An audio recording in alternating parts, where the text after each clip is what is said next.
He wants to see what water and sewer bill too. Meeting will come to order, please. The notice requirements of the Open Public Meeting Act for this meeting have been satisfied. Would you take a second, turn off electronic equipment as we stand for the Pledge of Allegiance?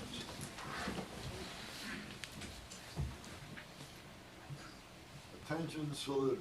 I pledge allegiance to the flag of the United States of America and to the republic for which it stands, one nation, under God, indivisible, with liberty and justice for all. Call the roll, please, Johanna. Mayor Becker? Here. Commissioner Amadeo? Here. Commissioner Blumberg? I am here. We will begin with department head reports, and Scott, why don't you begin? Pretty quiet from the last 2 weeks, Mayor, of the holiday season. We have received the appellate court brief in on the two daughters' challenge of the zoning approval on Amherst Avenue, the old Captain Andy's, and we're working, the planning board, and the lawyer for the respondent working on the responding briefs. And hopefully the appellate court will schedule that. Tough to say how many months that'll take for the appellate court to schedule it and hear it, but wheels of justice are grinding very slowly on that one, but they are moving forward. Other than that, that's basically all I have. Thank you, Scott. Can I ask, You may. Scott, is there a way for us to push that? I mean, because this is what is their tactic, so they're I agree with you they're 1,000%. beating That's us. exactly. They're beating us. Well, they've lost. We have a Superior Court decision that upheld the city and the planning board's determination, so we've won, and now they're moving forward with an appeal to the appellate court level. But is there a way for us It's really to? not, no, There's no way for us to appeal to the court that we want, some type of expedited review because we have safety concerns in the area.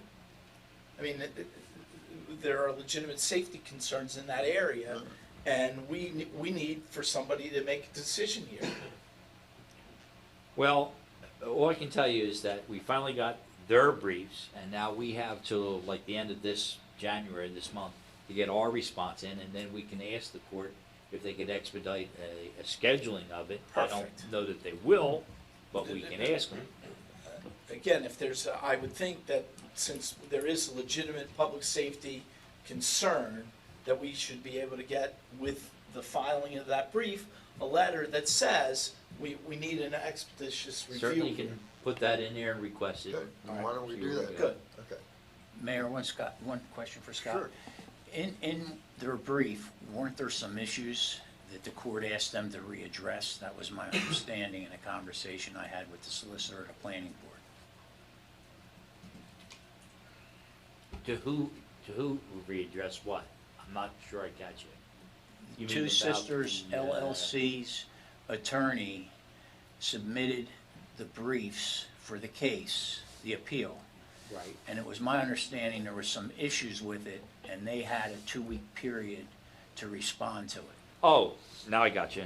No, there was some deficiency in their Yes, submission. exactly. And they did respond to that. And even today, there was a deficiency with regard to the exhibits. Their brief's 700 pages long with all the exhibits and transcript pages.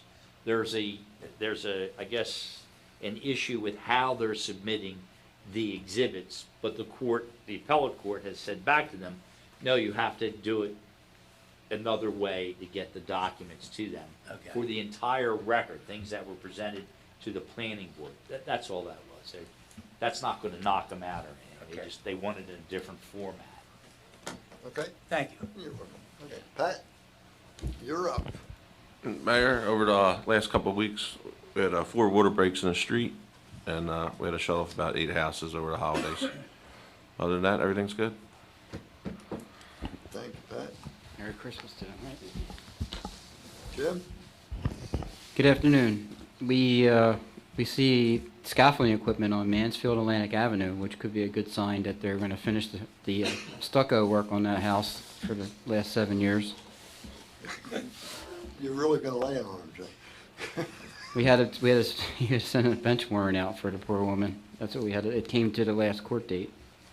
We're in court every month on this lady, and nonstop. Demolitions are still continuing. There's one at 8501 Atlantic, and he kind of scuffed up a little bit on the driveway apron a little bit. So I got pictures, and we're going to notify him. He's going to have to correct it. And we're trying to get some of these vacant lots back into grass this summer. I mean, they're just sitting vacant. The ones next to the church, they're just sitting vacant. And they can't even sell the house next to it. So we're just going to make them put it back to grass. That's all I have to report. Good, yeah. Thank you, Jim. Ed, do you have anything? Nothing to further? add. We've got a number of projects moving along, and we're pivoting towards our next capital budget, so things are good. Thank you, Ed. Rich? I have a question for the clerk. I think I might know the answer, but if you could tell me and us, that we had ordinances on the last agenda, but they had to be referred to the planning board, and so Yes. the second reading will be scheduled for the next meeting, is It's it? advertised to be at our next meeting, Okay. yes. Good, thank you. We ended the year, as everybody knows, from a financial standpoint, we had no unusual surprises. We had a good year. I thank the department heads for their cooperation with respect to staying within their budgetary areas as is required to do, and they did. We have a temporary budget on the other agenda to be adopted, which is a usual thing. For as many years as I've been in New Jersey, that's a requirement at the first meeting. In the new year, you have a temporary budget. The temporary budget is not to exceed 25% of the previous year's budget, and it should carry us through into March. We have a lot of appointments, which are annual appointments, on the 5 o'clock meeting or the regular meeting.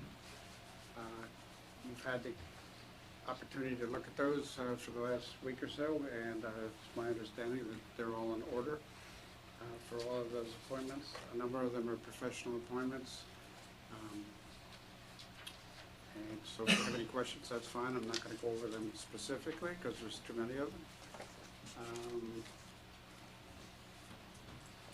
As we talked about at Capitol, we will be introducing a capital ordinance, funding ordinance sometime, likely the first meeting in February.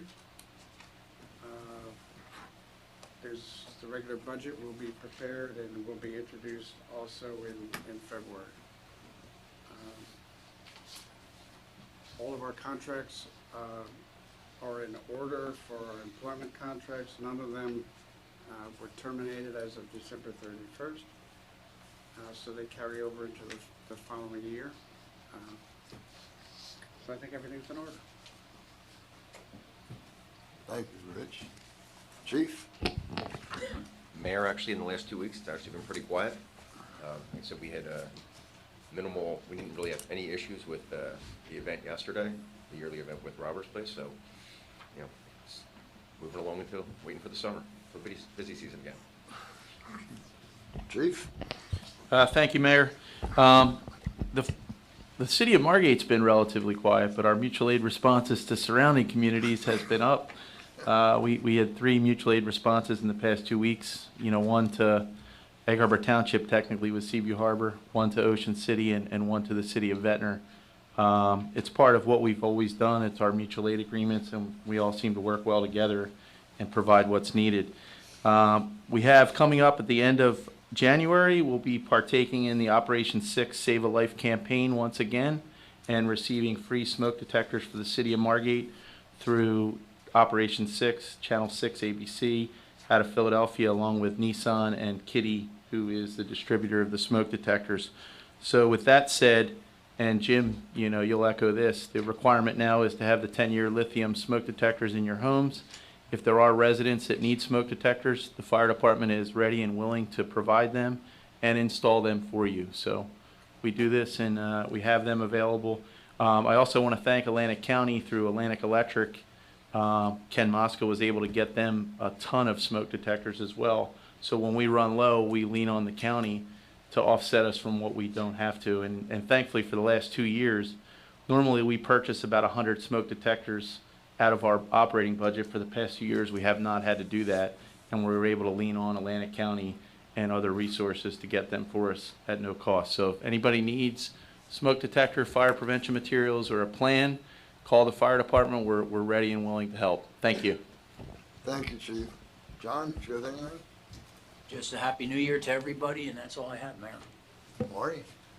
Yes, I have one thing, and it's a big thank you, I mean a great big thank you, to the Margate City Public Library, Dr. Gigerick, and the Bay Atlantic Symphony, Rich, and my fellow commissioners for the support of the great event that they put forth on New Year's Eve. I was unable to attend, but my understanding is that the place was packed and that the concert was a hit. And it's a small thing, but a great thing that we do for the residents of Margate. So I know there was a lot of hard work that went into organizing that and putting it on. So I want to thank that group, and hopefully we can do many, many more events like that one that really put Margate in a great light. So that's all I have. Thank you. Thank you. Mayor, You may. thank you Go. for reminding me, and before the mayor speaks, because he may say something on that subject as well. But I wanted to thank Public Works and Pat, because there was a request from last year. Last year the weather was much worse than it was this year, and it was dark and rainy and so forth. And Pat got some temporary lighting installed, and it was great. When we went into the parking lot, it was Really well was. lit, and it worked well, so thank you. Even Sewell smiled. One time, don't. He even smiled. A transient occurrence. I can't believe you were happy for a few moments. Well, you have to try hard. A New Year's resolution. At this point, I have nothing to say. We'll open for public comment, 3 minutes on anything that was discussed here this afternoon. Excuse me, is there any public comment? Don't let us down, John. Wait, it's New Year's. I usually wait till after John, but I just, Steve Warner, 103 North Sumner Avenue. I just want to wish everyone a happy and healthy new year. And we're starting the new decade, the 20s. This is 2020. And I want everybody to have a better decade than the last decade. And let's have a better year than last year. And let's go. That's all. Thank you, Steve. Maybe we can call them the Roaring 20s. How about that? It's already taken. Here comes the roar. May I remind the Commissioner, Your name and address, please. Sewell, 22 West Drive, and may I remind this Commissioner that the Roaring Twenties was capped by the Great Depression, which lasted until December Wasn't 7th born yet of then. 1941. You rise to new heights, John. Don't count your chickens before they hatch, Commissioner. But following up on the city administrator's no unusual surprises, may I unveil a surprise that's working its way through the New Jersey court system and is going to have an enormous financial impact upon the city of Margate. I will discuss it more in the next 4 o'clock meeting, so I'm not going to beat you over the head about it, but it must be addressed, and I request one of you 3 people to forward the link that I gave the city clerk to get it to either Persky or Subin ASAP. They will do a pro bono analysis for you. Did you ask him? They're mensch. Will you They're mensch. guarantee this if they do not? I don't want to go out on a limb on this new year, but knowing Subin and knowing Persky, doing something that's not only pro bono, but extremely beneficial to themselves as taxpayers. Because what's coming down the pike is there has never been anything as radical since the Abbott case, and not this Abbott. So I strongly urge you to have the clerk forward copies of this brief, or at least a link to the brief, because it will have enormous financial impact. Actually, it'll have enormous financial impact to our neighbors to the west, to Longport, because they have billions of dollars in assets, in ratables, that are now being shielded from full and thorough taxation. And once this case comes down, they will be exposed to the nth degree, and you'll hear a hue and cry like you've never heard before. Enough for one day. Thank you. Thank you. Any other public comment? Is there a motion to close public comment? So moved. Second. Mayor Becker? Yes. Commissioner Amadeo? Yes. Commissioner Blumberg? Yes, There being no further businesses, is there a motion to adjourn the meeting? I'll make that motion. Second? Mayor Becker? Yes. Commissioner Amadeo? Yes. Commissioner Blumberg? Yes. Thank you. We will reconvene in our usual 5-minute break. Sorry to disappoint you.